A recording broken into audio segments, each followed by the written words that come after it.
A homebrew competition is coming up and you want the gold medal. I've got 5 tips to help your beer have its best chance when it comes to judging time. Hey fellow hop killers, my name is Dylan with the Hop Killer Brewery, where we bring you the brews, reviews, and how-tos. And in this video, we're going to discuss 5 tips that I use and that I want to share with you guys when it comes to homebrewing competitions, and something I use myself personally. Just to be clear, this is not a recipe formulation or tips and tricks when it comes to designing the recipe that you plan to enter. This is everything you need to know after the fact and kind of before the fact you even brew, but nothing to do recipe-wise. If you get any value out of this video, make sure to smash the thumbs up down below. If you like these brewing videos and you haven't already, please consider subscribing. I produce at least 1 video a week. And if you're interested in catching more Hop Killer content, make sure to follow me on Instagram at Hop Killer Brewery. Let's get into these tips to hopefully get you some more gold medals so you can show off to all your friends. These tips are in no particular order of importance, so keep that in mind. Tip number 1. Dialing in your packaging process. Dialing in your packaging process refers to everything from the fermenter onward. That means if you keg, from fermenter to keg, from keg to bottle eventually, or if you're a bottle conditioning kind of guy, from fermenter to bottling bucket, and then bottling bucket into your bottles. This means making sure everything is clean, sanitized, and hopefully purged with CO2. That means all your transfer lines, fittings, and everything you need. My method is to rack from my fermenter to my keg using my low to no oxygen pickup in the kegging video up here. I then carbonate in the keg using a Blickman beer gun. I will package from there, whether it be a bottle or a can. The packaging process is what could take that beautifully crafted beer that was perfect up until fermentation and after, but you package it incorrectly, you got a lot of oxygen in there, and now the judge is tasting wet cardboard and looking at dirty dishwasher for all those hazy IPAs or any hoppy styles that have now been tainted and too much oxygen in there. I personally feel like using clean bottles, like fresh, right when you buy them bottles, is ideal when it comes to competitions. Yeah, it costs more if you don't reuse your bottles and you don't get the bottles back, but it's always going to be clean, and all you have to do is sanitize and use. You can also fill these with a clear tube or a plastic rod from the faucet or however. Personally, I feel like the Blickman beer gun is ideal when it comes to packaging. Some people prefer counter pressure fillers.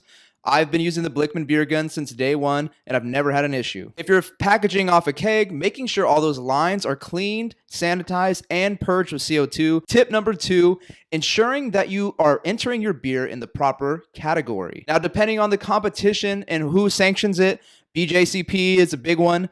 You want to make sure the beer that you're entering fits the style category. This is where you can have a really good beer, but it could get a low score because you placed it in the wrong category. Just make sure to read the detail guidelines when it comes to each style, and that'll help you pick the placement for that beer. Tip number 3, making sure that you bottle or can extra beers that you plan to enter into competition. This means if you need 4 for the competition, at least do 6 or 7. You want to make sure that all the fill lines are equal.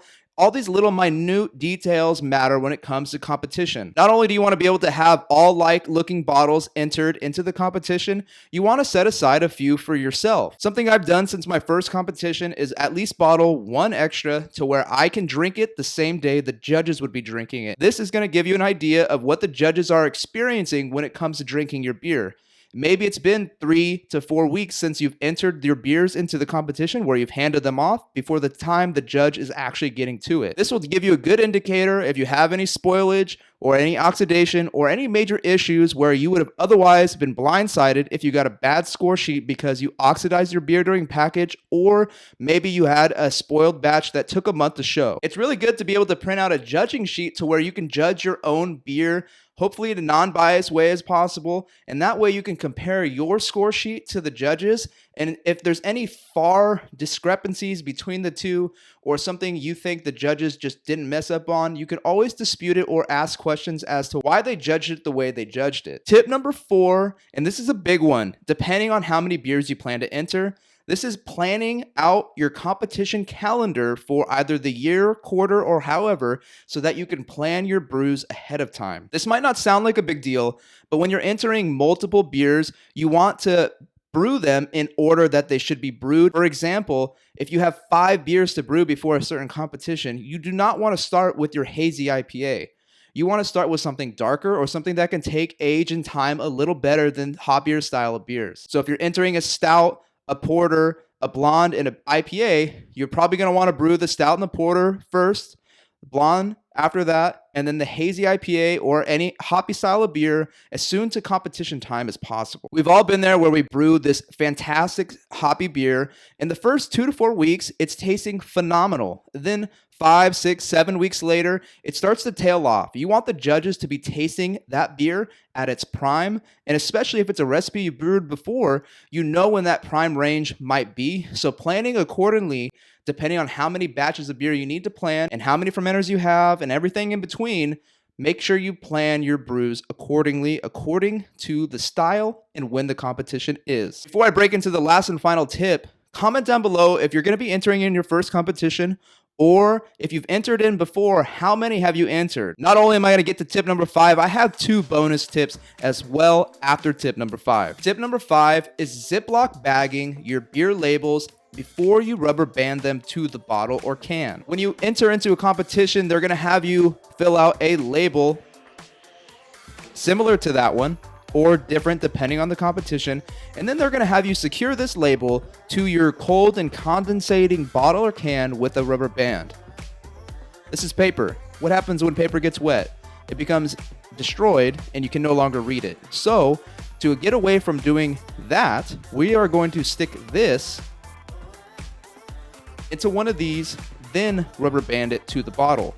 This is going to save the label from getting destroyed and making it unreadable. So there's no problem when the servers are serving the judges, taking these off the bottles, making sure it goes to the right person and it's the right beer and it's the right style. Making sure you get a Ziploc bag for every single label, for every bottle before you rubber band it is tip number 5. These 2 bonus tips are nothing new, but there's something I think that just gives it that extra bit of edge when it comes to competition time. Tip number 1 is making sure you keep your beers cold 24/7 after fermentation. This mainly goes for kegging because if you bottle condition, you have to do it at room temperature to allow for carbonation. But if you're kegging, make sure that keg and that bottle stays cold no matter when you package it and how long until competition time. Bonus tip number 2, make sure you hand deliver your beer entries if possible.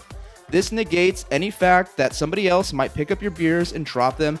A lot of homebrewing competitions allow for multiple drop-off places, but if you know where the beer is going to end up and you're able to drop it off there instead of somewhere else, make sure you do that. It's just a peace of mind, and it's one extra step that beer has to take before it gets into the hands of the judges. That means driving it there, keeping it cold, ice packs, coolers, whatever you have to do, making sure where the beer is going to show up is going to be stored cold as well is a good idea. If not, you can get a temporary cooler with some ice packs to keep in there, and maybe they'll allow you to keep it in there, but making sure you hand deliver it wherever it's going to be judged is key. I hope these tips help you with your next competition. If they do, make sure to let me know what competition you're entering in or planning to.